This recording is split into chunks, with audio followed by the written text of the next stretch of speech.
Stand-up Story, une émission présentée par Flora Gaxet.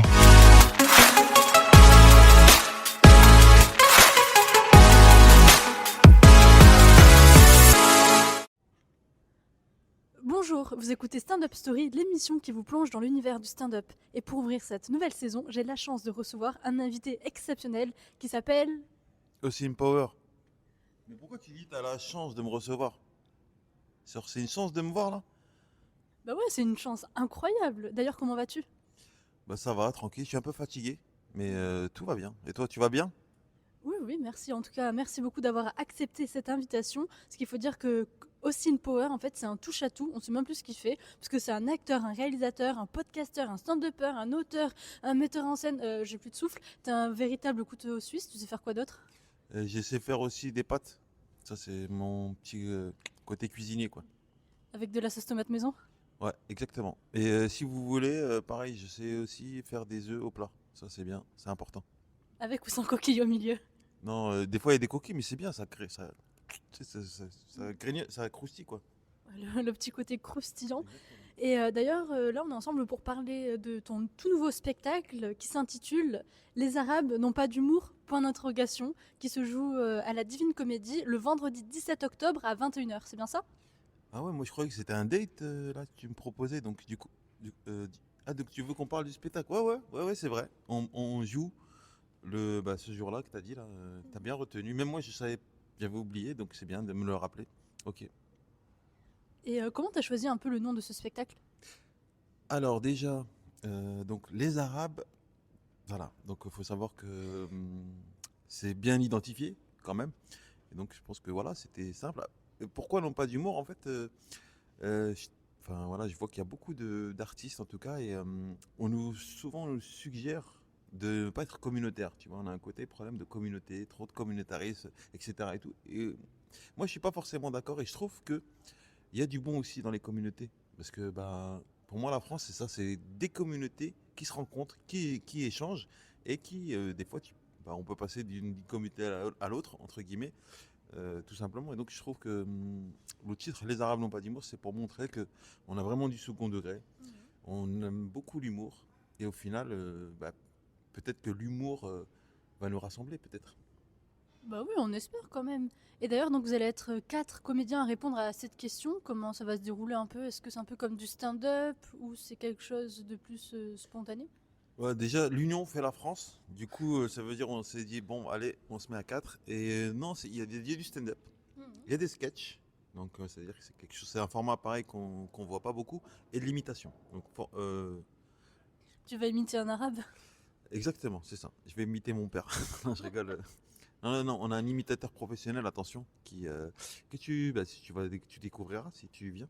Hein, tu payes ta place. Et mais non, c'est un imitateur, Jamel Kaibou. Donc, allez, va checker déjà ce qu'il fait. Et tu verras que tu me poseras plus la question. Ok, bah de toute manière, je pensais être dans la salle ou pas. Peut-être que je dis ça juste dans le cadre de l'interview et que je ne serai absolument pas là. Est-ce que chacun a 15 minutes en continu ou rien à voir avec ce format-là? Pas du tout. Non, donc on s'entremêle, donc je peux commencer, les autres ils rentrent, ils sortent, ici, comme il y a des sketchs, etc. Donc on veut surprendre les gens. Et surtout, ce qu'on veut pas, c'est un spectacle communautaire. Parce qu'au cas, on est très ouvert, donc il y aura pas on n'est pas forcément dans les clichés. Nous, ce qu'on veut, c'est vraiment montrer qu'on est drôle et rire avec les gens, tout simplement. J'avais envie de faire une petite blague raciste. Est-ce qu'on peut dire que ça va être le souk? Est-ce que si tu mets cette critique et on va voir, mets-le sur Billet Réduit qu'on va voir les résultats. Je n'ai pas envie de me faire incendier. Est-ce que chacun connaît le texte de l'autre ou tu as vraiment confiance envers les autres et tu les laisses dire ce qu'ils veulent? Bah, plus ou moins, on a l'habitude de se voir sur scène. Après, même si des fois ils peuvent toujours nous surprendre. Hein. Tu as toujours des artistes et des fois il sort un truc, tu dis mais j'ai jamais entendu ça, qu'est-ce qu'il raconte lui? Et en fait, donc non, mais on connaît plus ou moins l'univers en tout cas. Ok. Et on sait qu'entre nous, tu vois, par exemple, tu vois, bon, j'allais dire toi je te connais pas assez pour te dire t'es drôle, tu vois, mais nous on sait qu'on est drôle, tu vois. Après c'est prétentieux peut-être de dire ça. Non mais je sais que mes potes sont drôles et ils me disent que je suis drôle, donc ça veut dire on se fait confiance quoi. Et peut-être qu'on n'est pas drôle du tout et qu'on se conforte dans notre médiocrité aussi. Hein. En tout cas, moi, pour t'avoir vu, je sais que tu es drôle. Les 3 autres, je ne sais pas. Ah bah, franchement, je suis le moins drôle de l'équipe. Alors là, tu vas kiffer alors. Ok. Mhm. Et d'ailleurs, est-ce que tu pourrais nous les présenter? Parce que j'ai les 4 noms sous les yeux, mais j'ai peur d'écorcher leur nom de famille, je t'avoue. Ah, ça c'est du racisme intelligent, hein, parce que tu as dit, je vais pas dire les noms des Arabes, je vais laisser l'arabe le faire parce que lui, il gère, il connaît l'alphabet arabe. Donc, alors il y a Nassim Mella, hein, donc pareil, très connu sur les réseaux. Il est très suivi aussi. Il y a Jamel Kaibou, donc l'imitateur. Et on a Abder Damoun, peut-être que tu connais, il était dans la dernière saison du Jamel Comedy Club. Il me semble qu'il faisait la première partie du conte de Boudarbala aussi, c'est possible? Exactement, oui, c'est ça. Et il a fait d'autres premières parties aussi, hein, mais on a Jamel Kaibou qui a fait quand même la première partie de Gad. Non, donc on a des artistes plus ou moins, on va dire, on est plus ou moins tous confirmés. Et c'est pour ça que enfin, ça fait des années qu'on voulait se réunir autour d'un spectacle. Et là, on s'est dit, bon, c'est le moment. Vu qu'il y a, je sais pas si tu remarques, mais dans le stand-up, c'est très personnel. Chacun Mhm. s'occupe de son, on va dire, de son stand-up, de ses blagues. Et limite, des fois, il y a des blagues qui sont reprises parce que c'est ma blague et non, c'est cette blague. Et donc là, on s'est dit, venez, on se réunit. Et comme tu dis, l'union fait la France. Et on s'est dit, bah voilà, on va montrer aux gens qu'on peut être solidaire aussi dans le stand-up. Parce que je trouve qu'il n'y a pas cette solidarité assez d'humoristes qui font des choses ensemble, tu vois. Et là, c'est le moment de le prouver et que ça peut bien se passer, ça peut surtout cartonner. Bah ouais, c'est bien de unir comme ça plusieurs humoristes. En plus, tu connais déjà un peu leur univers, leur humour, ça aide énormément. Et comment t'as fait leur rencontre? C'était il y a très longtemps? Mais en même temps, c'est des Arabes, donc on s'est rencontrés au souk. Donc, en fait, si, franchement, moi, mon rêve, si j'aurais kiffé, j'aurais fait une affiche genre Benetton, tu sais, un asiatique, un truc et tout, genre, tu sais, j'aurais mis la France à de l'humour. Mais bon, j'ai pas ça dans mon entourage, donc j'ai fait avec ce que j'avais sous la main, c'est-à-dire des Arabes. Et puis, mais non, mais en même temps, après, je sais pas si je peux dire ça, mais j'ai l'impression que, enfin, après, je dirais, en général, même les Africains, on a, enfin, dans notre culture, l'humour a une grande place. Mhm. Euh, donc, c'est pour ça que c'est pas forcément que les rebeux. Et donc, c'est pour ça qu'on a vraiment un style et un mode de vie.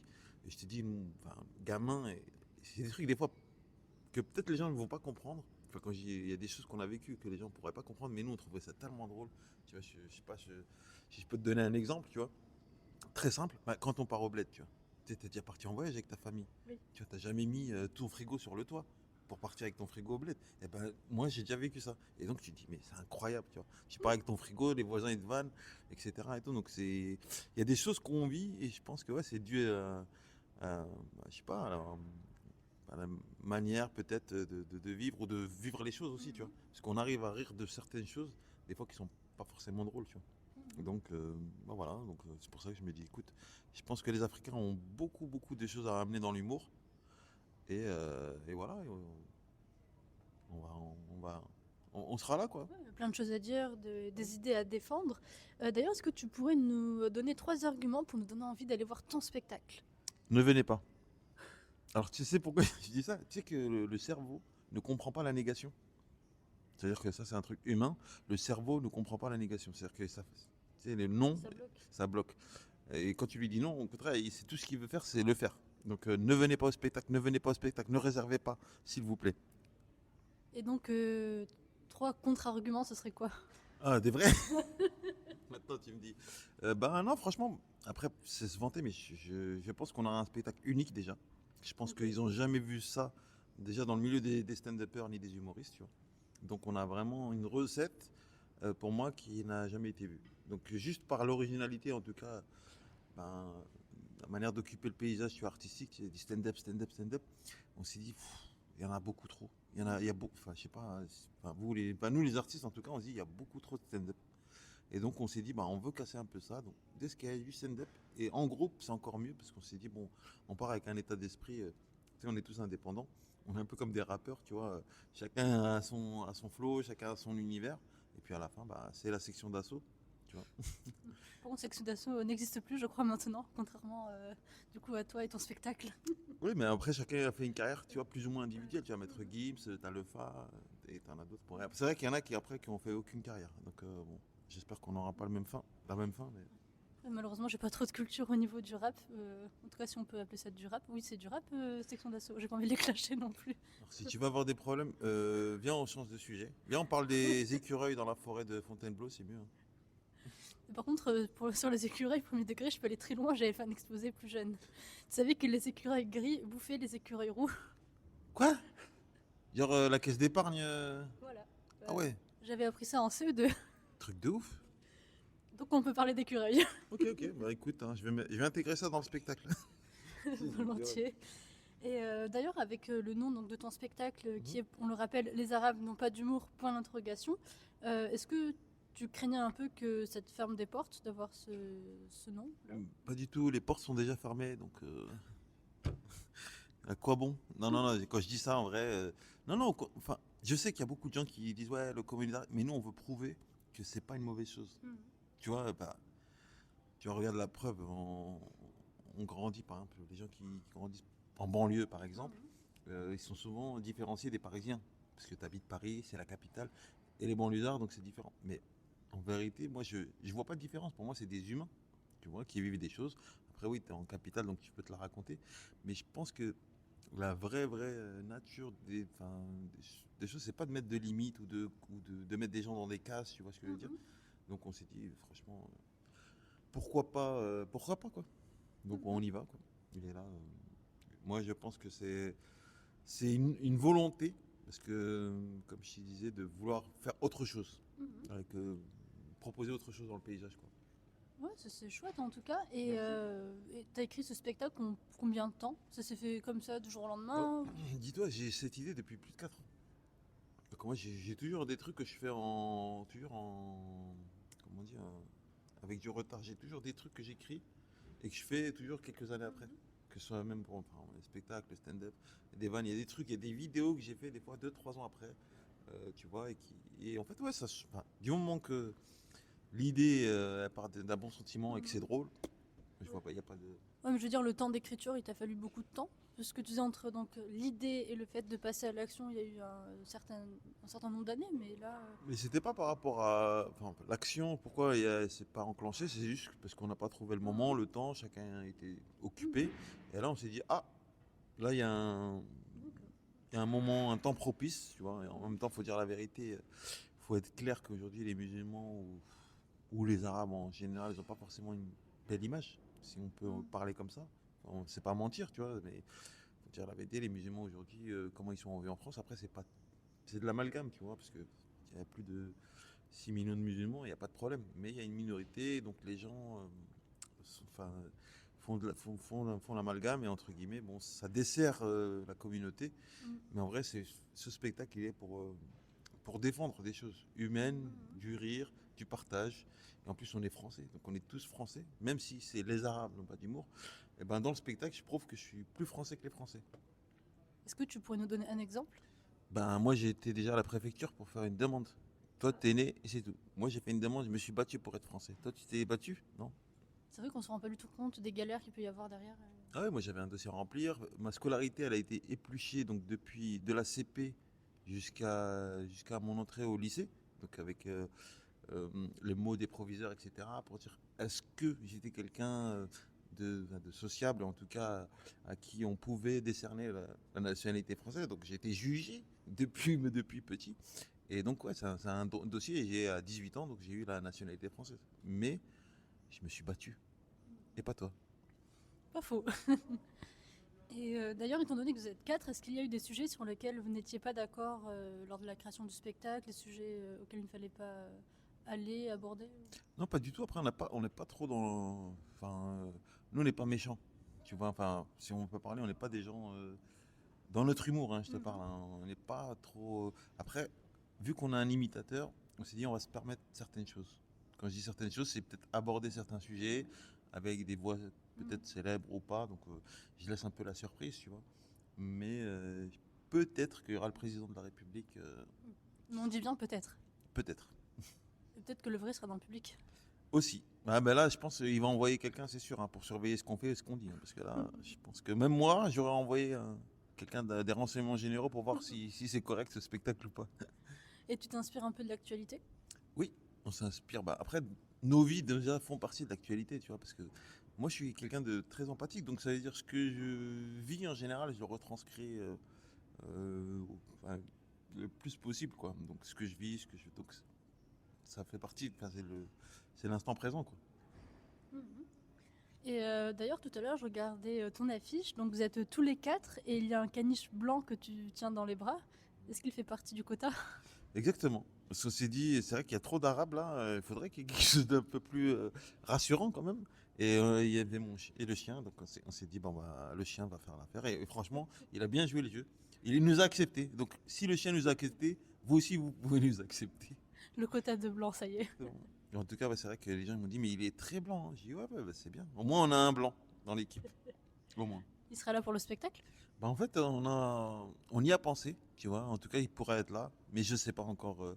Parce qu'en fait, j'ai pas envie de le. Enfin, c'est un animal, tu vois. Donc, j'ai pas envie qu'il soit un peu stressé ou un truc, qu'on lui fasse quelque chose, que soit ébloui par. Tu sais, il a pas l'habitude. C'est pas Mhm. comme un chien qui est dressé, par exemple, où là, tu peux te dire, ouais, il fait des films, il fait des trucs. Mais lui, comme il est pas dressé, c'est un chien normal. Et j'ai peur que, tu vois, qu'il panique ou qu'il fasse quelque chose. Donc, on verra. On verra. Je promets rien, mais peut-être il y aura un clin d'œil, en tout cas. D'accord, bah, hâte de voir ça. Et est-ce qu'il y a des messages que tu souhaites vraiment transmettre au public et pour qu'il se souvienne de certaines choses en sortant de la salle?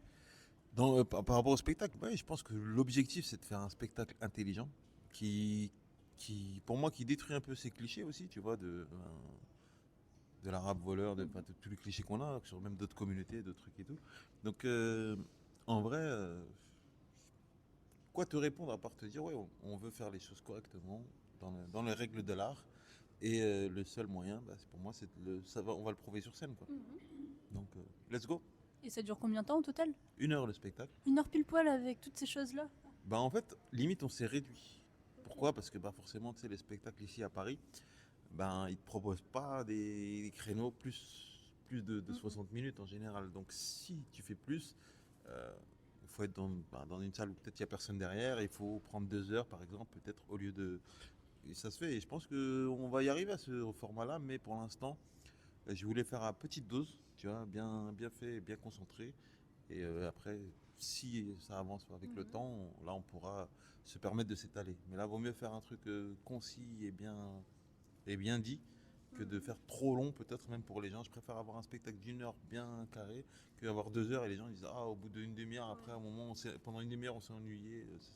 Là, ce sera 1 heure bien ficelée 1 heure et bien ensuite ficelée. à voir en Et fonction des limite, occasions. même nous, on s'est dit, ouais, on aura vraiment très, très. Ça va très vite, quoi. C'est 1 heure, ça va très, très vite. Et surtout à 4 sur 5, ça va très, très vite. Il va y avoir une bonne Ouais, c'est ça, l'énergie, elle va être dynamique. exactement. Et toi d'ailleurs, on t'a vu au Théâtre République en début d'année. T'as combien de spectacles maintenant? 3. Après, je veux. Je suis pas. Enfin, pour moi, j'ai fait ce spectacle. Il y a beaucoup de gens qui sont venus les voir, mais je suis pas connu du grand public. Je sais pas si tu vois ce que je veux dire. C'est-à-dire que j'ai une notoriété sur les réseaux sociaux. Après, dans la rue, il y a des gens qui me reconnaissent aussi, mais j'ai pas une carrière publique.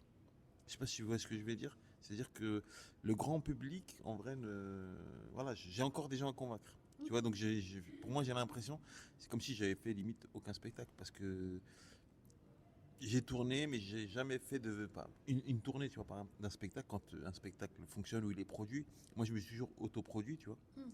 Et donc, quand un spectacle fonctionne et est produit, bah là, ouais, tu te permets de faire des salles, de tourner. Et là, je pense qu'il y a un côté grand public que j'ai pas. J'ai accédé aux gens. Enfin, c'est comme dit sur Instagram, sur les réseaux sociaux, il y a plein de gens que j'ai convaincus. Et alors que je fais plus de vidéos sur Instagram maintenant, et je suis sur scène. Et donc, ça veut dire qu'il y a un décalage entre moi et mon public, tu vois. Ils me cherchent sur les vidéos alors que moi, je suis sur scène. Et au final, bah, je pense que c'est juste une question d'organisation et de remettre un peu, d'inviter les gens par exemple, du web à venir sur scène, tu vois. C'est une autre manière de faire, quoi. Ok, et quel type de contenu a permis pour te faire connaître justement? Bah, on faisait beaucoup d'humour. Après, on avait un humour particulier dans le sens où on faisait pas de vulgarité. On s'adressait beaucoup aux jeunes, tu vois. Après, c'était un choix, hein. Après, même si on a fait différentes vidéos, mais on a créé un collectif, tu vois, qui a cartonné. On était dans les premiers à faire des vidéos. Donc ça veut dire que on était, voilà quoi, on postait une vidéo genre à midi, à 20 h elle était à 1 million. Donc je sais pas si tu vois le rythme qu'on avait. Et moi j'ai des vidéos qui sont aujourd'hui, tu regardes sur internet, qui sont à plus de 5 millions, 15 millions, c'est énorme, tu vois. Donc ouais, c'est impressionnant, mais au final, avec le temps, tu vois, ça s'estompe. Moi, il y a toujours des gens qui me reconnaissent, mais après, pour venir te voir, c'est-à-dire qu'il faut régulièrement faire, tu vois. C'est pour ça qu'aujourd'hui, nous, on faisait des vidéos à l'ancienne et on était sur scène, donc on avait ce rythme-là naturellement.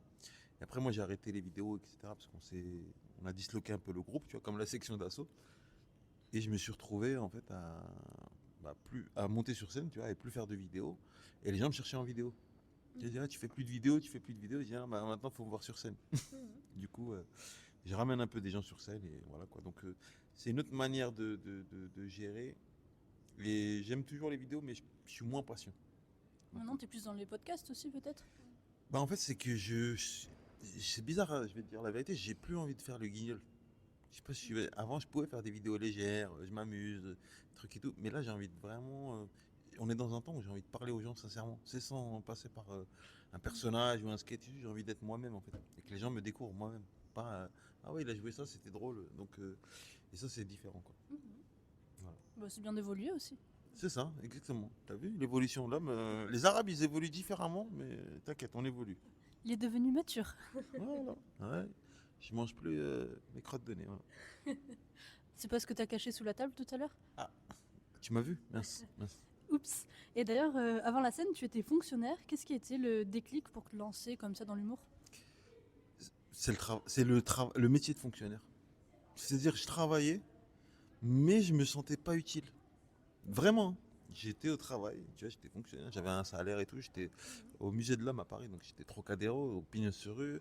On avait accès à l'hôtel, au restaurant du Trocadéro. Donc en mode VIP, je voyais des stars tous les jours, moi, et tout. Et eux en voyaient une aussi, mais en devenir. Mais ils le savaient pas, ouais, c'est ça. Et même moi, je le savais pas. Et un jour, je te jure, je suis au travail, hein, je me rappellerai toujours. Et nous, au musée de l'homme, c'est qu'on travaille le samedi dimanche. En général, les fonctionnaires, ils ne travaillent pas le samedi dimanche. C'est le seul, comme c'est des musées qui sont visités, du coup, c'est le samedi dimanche. Et nous, mon week-end, c'était lundi, mardi. Et ça me faisait chier. Parce que tout est fermé le lundi. Tu sais, les banques, les trucs et tout. Je me dis, mais en vérité, ça me sert à quoi ces week-ends décalés, tu vois? Et je me dis, mais. Et même les plateaux, la plupart des plateaux à l'époque, quand moi j'ai commencé l'humour, enfin, j'ai voulu commencer l'humour, c'était que le week-end. Le Paname, par exemple, le Paname Art Café, le premier plateau qu'ils ont ouvert, c'était le vendredi soir. Donc c'est en week enfin, ça tombe en week-end. Donc, si tu travailles le lendemain, et moi, je travaillais, donc je pouvais pas ni assister, ni jouer. Tu vois, et à un moment donné, je suis rentré, j'ai tapé dans le bureau du directeur, j'ai dit bonjour, je viens me voir, je vais arrêter. Il a rigolé, il m'a dit, mais c'était mon premier rire, tu vois, d'humoriste. Il m'a dit, mais on démissionne pas de la fonction publique. Il me dit, ça n'a personne. J'ai dit, ouais, mais moi, je sais que je ne vais pas retourner, donc vous pouvez me rayer de la liste. Et il était choqué. Et je suis parti comme ça. Et avec rien, hein. Je me suis dit, allez, maintenant on va faire de l'humour. Salut. Ah ouais, c'est courageux. Ben, c'est courageux, ouais. Je me suis retrouvé pendant un temps dans une phase un peu d'adaptation. Tu vois, parce que pas forcément, tu dis, ouais, maintenant tu passes de un salaire, tu vois, fixe et un travail à des trucs que tu sais pas, c'est des plateaux, des fois c'est des chapeaux, des fois il n'y a pas de chapeau, des fois tu joues gratuitement, des fois tu t'aides, des fois. Bon. Donc tu construis. Et là, en fait, au final, je me suis rendu compte que, ouais, au bout de. Ça a été rapide, hein, 3 mois et demi, 4 mois, j'ai été repéré. Genre, on m'appelle, on me dit, ah putain, c'est pas mal ce que tu fais et tout, est-ce que tu pourrais venir jouer là? Voilà, c'était avec Kairon à l'époque. Et donc, quelqu'un parlait avec Kairon, il dit, ouais, je l'ai vu, putain, c'est magnifique et tout. Il m'appelle. Je joue à Kairon, après, je suis repéré par le Comedy Club. Et donc, j'ai fait la Deb Jam pendant plus de 2 ans, tu vois. Je pense que je suis un des mecs qui a fait le plus la Deb Jam sans être dans la troupe, tu vois. C'est-à-dire que moi, il m'aimait bien, il m'aimait parce que je réveillais les gens, en fait. J'avais un truc où je démarrais toujours premier, pendant 2 ans, toujours premier, parce que je démarre un humour, tu sais, très. T'as doucement, moi, même si les gens ils n'étaient pas chauds, j'arrivais à les réveiller, tu vois. Donc, il y a un truc qui se créait, et ils aimaient bien, donc toujours premier. Pourtant, tout à l'heure, dans la salle, tout le monde dormait. Tu les as hypnotisés. Merci de donner des fausses rumeurs et tout. Mais non, mais je me rappelle à l'époque, même Malik Bentala, tu vois, il me dit, ouais, franchement, c'est lourd ce que tu fais et tout ça. Donc, j'ai côtoyé ces gens-là. Et déjà, ouais, tu te dis, bon, ben, on a du talent maintenant. Des fois, c'est les choix. Tu sais, pour moi, hein, c'est comme dans la vie. Hein, tu fais des fois les bons, des fois les mauvais. Et je pense que des choix peuvent te conduire à des fois des mauvais choix. Ou, enfin, il y a une perte de temps, tu vois. Et bon, après, moi, j'ai une histoire aussi. Moi, j'ai eu ma femme qui était malade, donc les dernières années qui se sont passées, je te mens pas, j'ai disparu un peu du secteur, ça fait un peu plus de 5 ans, où j'ai disparu du milieu, pratiquement. J'étais là un petit peu, mais pas trop, tu vois. Donc mais après, voilà, malgré tout, je montais toujours sur scène, parce que bah, l'humour, ça remonte le moral, hein, tu vois. Et même ma femme, même si elle était malade, je faisais des blagues et tout. Donc on rigolait pas mal. Et au final, maintenant, elle nous a quittés, vraiment. Donc c'est triste, hein, je dis ça, mais c'est pour que les gens se rendent compte, en fait, tu vois, que tu vois, la vie, elle est tellement faite de plein de choses, plein de conditions, plein de choses que tu t'acceptes, de choses que tu t'acceptes pas, des choses que tu maîtrises, des choses que tu maîtrises pas. Et pour moi, le seul truc, c'est d'être juste sincère avec les gens, tu vois, d'être droit dans tes baskets, tu vois, pas offenser les gens ni brusquer les gens. Et puis je pense après, voilà, tu vois, il n'y a pas de raison, tu vois. Donc là, je suis revenu sur Paris depuis très peu et là, voilà, on est à fond. Donc spectacle, mon spectacle perso, plus la troupe. Et il y a encore d'autres projets qui vont arriver. Je te mettrai. Je ne mets pas tout de suite dans la confidence parce que tu vas être choqué. Donc vaut mieux attendre un peu. On va dire que là, tu bombardes, Voilà, c'est ça. sans mauvais jeu de mots. Exactement. Ça va bombarder. Est-ce que tu as toujours eu besoin de faire rire? En fait, j'ai commencé très tôt. C'est-à-dire que même au collège et au lycée, je faisais rire les gens. Donc, ouais, j'avais ce côté-là un peu. Bah, je me sentais différent déjà. Petit. D'ailleurs, moi, j'ai été adopté. Donc, t'as vu. Des révélations de ouf. Hein. Restez branchés. Vous m'entendez? Ouais. Il doit dire c'est qui ce gars? Sa femme est morte. Il a été adopté. Il vient de l'espace ou quoi? Non, non, en vrai, ouais, j'ai vécu des choses. Donc, on a plusieurs vies. Donc, euh, et je pense que ces choses-là, tu vois, font que bah, ça te forge bah, il y a un caractère, tu vois. Et il y a un peu de ça. Mhm. Donc, D'accord, bah en vrai, c'est un témoignage extrêmement touchant que tu nous fais. ouais, mais au début, il n'était pas touchant. Au début, c'est que ça commençait mal. Je l'ai agressé au début. Je lui ai dit, ouais, qu'est-ce qu'elle veut celle-là? Après, on rigolait. Tout. Après, j'ai commencé à plus rigoler. J'ai dit, quand même, là. Non, non, mais c'est normal. Bah, faut être sérieux. Tu as Mhm. fait des fiches et tout. Donc, je respecte quand même. Mhm. Par Parce contre, que. c'est noté sur combien? Parce que il y a une note à la fin ou quoi? Comment ça, il y a une note à la fin Bah, il y a un bulletin, oui. Voilà. Je veux savoir si je passe ou pas. Bon, allez. J'espère que je vais passer. Hein. J'espère que je vais avoir mon examen d'artiste. Hein. Non? T'auras ton master. Ok. Le master du rire. Ça tombe bien, j'ai aucun diplôme, donc c'est cool. Alors, il y a une autre question? Oui, et enfin, en vrai, j'en ai toujours plein au cas où. Mais là, je crois qu'en vrai, Ah, le on timing. arrive déjà, on a 27 minutes, donc c'est plutôt chouette. Est-ce que tu aurais un dernier message à faire passer ou une dernière chose à dire? Aimez-vous les uns les autres. Arrêtez de faire chier. Tu sais, on est tous différents, mais on est tous égaux. Et ça, c'est une réplique de. Les Réunionnais, ils savent ça. Ils ont une île. Je sais pas combien d'origines, de nationalités, de langues aussi, mais ils vivent très bien ensemble. Et pour moi, la France, c'est ça. J'ai toujours grandi avec cette image, et aujourd'hui, là, on dirait que il faut le repréciser. Donc, aimez-vous les uns les autres, aimez-nous, aimez-vous, et voilà, n'oubliez pas que c'est que de l'amour et de l'humour. Ouais, bah, en tout cas, merci beaucoup Austin Power d'avoir été avec nous aujourd'hui. C'était un vrai plaisir de te recevoir et de découvrir un peu tout ce que tu avais à dire. Donc, on vous rappelle que son spectacle Les Arabes n'ont pas d'humour, point d'interrogation, se joue à la Divine Comédie le vendredi 17 octobre à 21 h. Et pas besoin d'un visa pour rire, réservez juste votre place. Magnifique. Mais par contre, la place, il faut la payer. Hein. Il n'y a pas d'invitation. Même toi, si tu veux. Mais enfin, je peux pas t'inviter parce qu'on est quatre et ils vont me regarder bizarre. Tu vois, donc tu payes ta place et on reste amis. Ça va? On reste amis. Allez, bonne journée à vous tous et à bientôt. Ciao.